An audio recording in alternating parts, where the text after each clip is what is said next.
کیا تم نے انہیں نہیں دیکھا جن کا دعویٰ ہے کہ وہ ایمان لائے اس پر جو تمہاری طرف اتارا اور اس پر جو تم سے پہلے اترا، پھر چاہتے ہیں کہ شیطان کو اپنا پنچ بنائے، شیطان کو اپنا حاکم بنائے، اور ان کو تو حکم یہ تھا کہ اسے اصلاً نہ مانے، اور ابلیس یہ چاہتا ہے کہ انہیں دور بہکا دے۔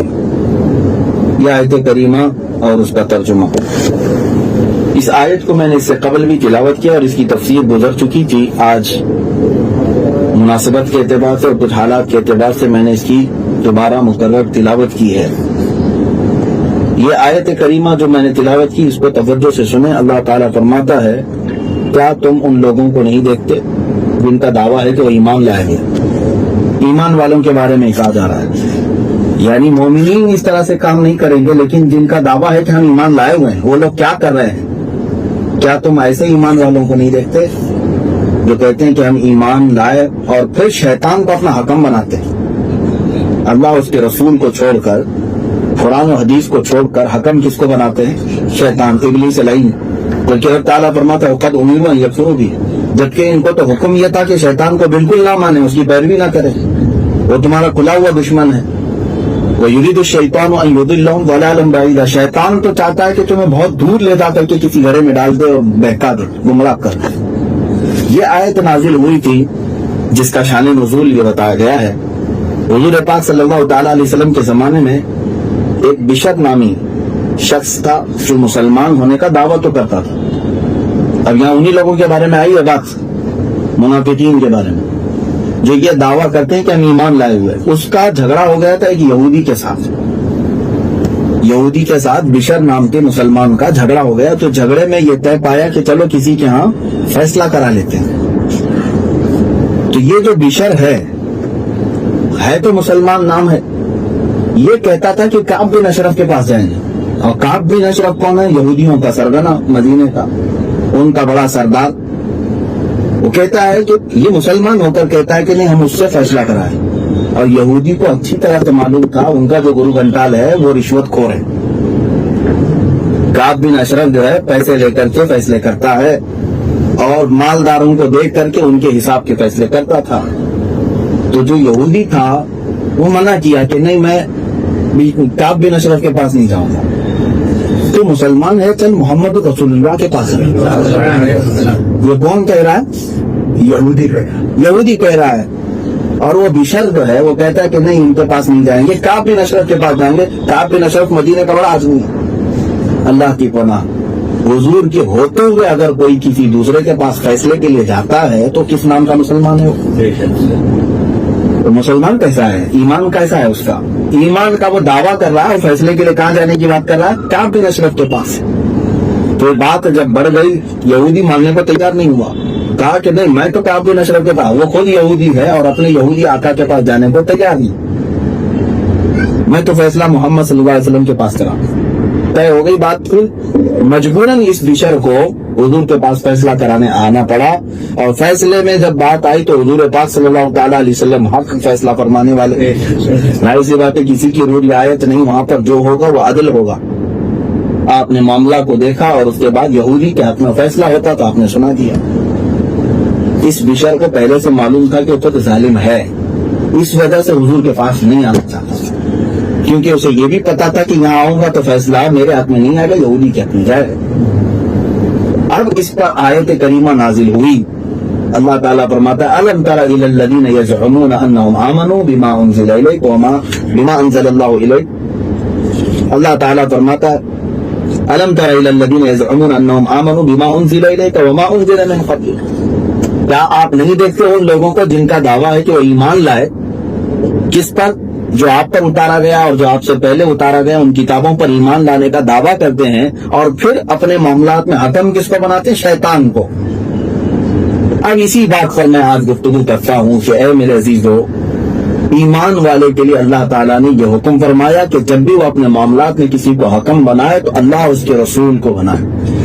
اللہ اس کے رسول کو حکم بنانے کا مطلب کیا ہے؟ اس زمانے میں قرآن کو اور حدیث کو، اور قرآن پاک اور احادیث کریمہ سے جو حکم تمہارے لیے دے دیا جائے سمجھ لو کہ وہ تمہارے لیے حرف آخر ہے، اس کے سامنے سر جھکانے کا نام ہی اسلام ہے۔ اسلام کہتے ہیں گردن جھکانا کس پر؟ اللہ اس کے رسول کے حکم کے آگے.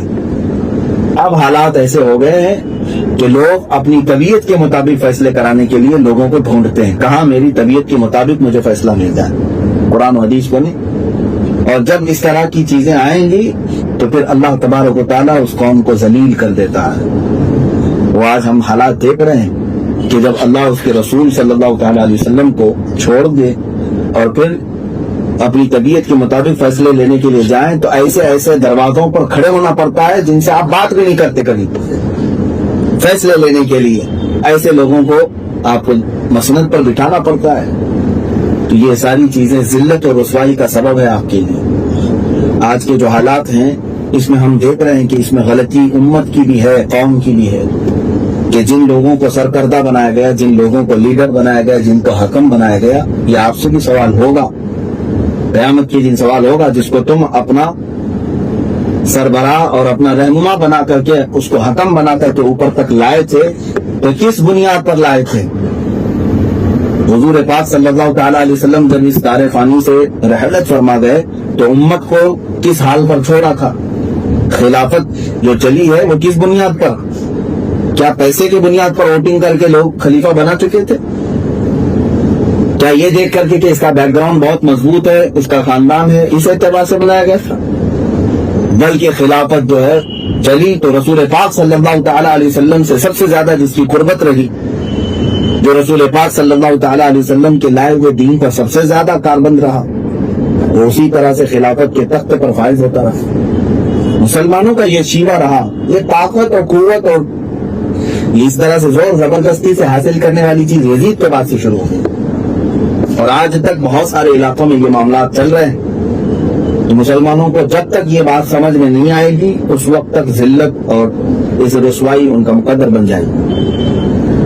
اور آج جن لوگوں کی یہ ذمہ داری تھی وہ بھی اپنی ذمہ داری کو ادا کرنا نہیں چاہتے. وہ علماء جن کو پتا ہے کہ حالات کیا چل رہے ہیں, اس کے باوجود وہ چپ رہنے کو بہتر سمجھتے ہیں کہ میری امیج خراب نہ ہو جائے, میں بولوں گا تو میرے حالات خراب نہ ہو جائیں.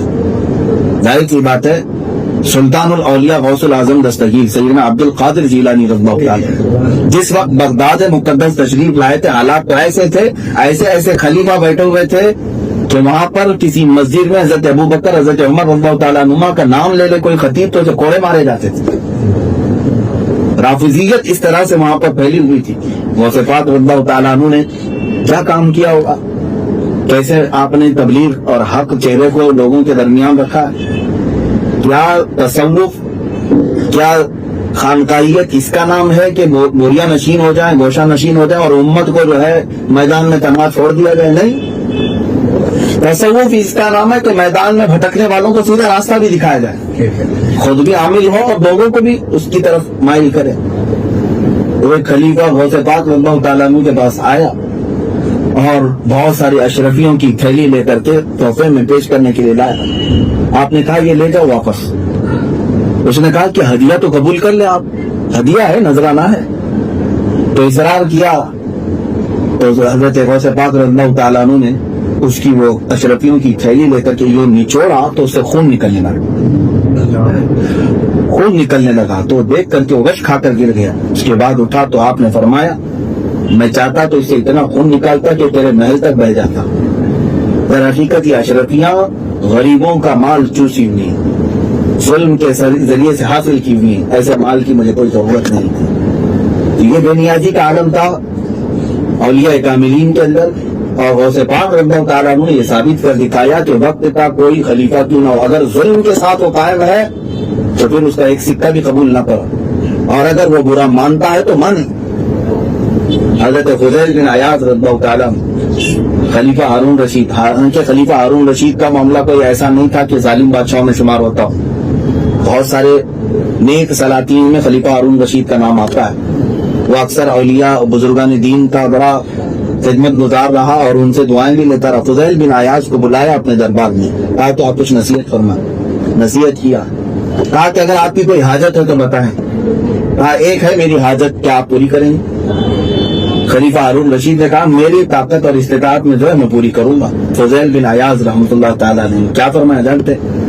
فرماتے میری حاجت یہ ہے کہ آج کے بعد دوبارہ زندگی بھر کبھی آپ اپنے سلطنت کے اس محل میں مجھے نہ بلائیں. تو بات خلیفہ وقت ہے، بادشاہ وقت. یہاں تو لوگ جو ہے دامن ڈھونڈنے کی کوشش کر رہے ہیں کہ ان کے دامن میں ان کو پناہ مل جائے. کوئی وقت کا حاکم ہے تو اس سے سانٹھ گانٹھ کرنے کی کوشش میں کئی لوگ دین بیچ رہے ہیں. آج حالات یہ دیکھنے کو مل رہے ہیں.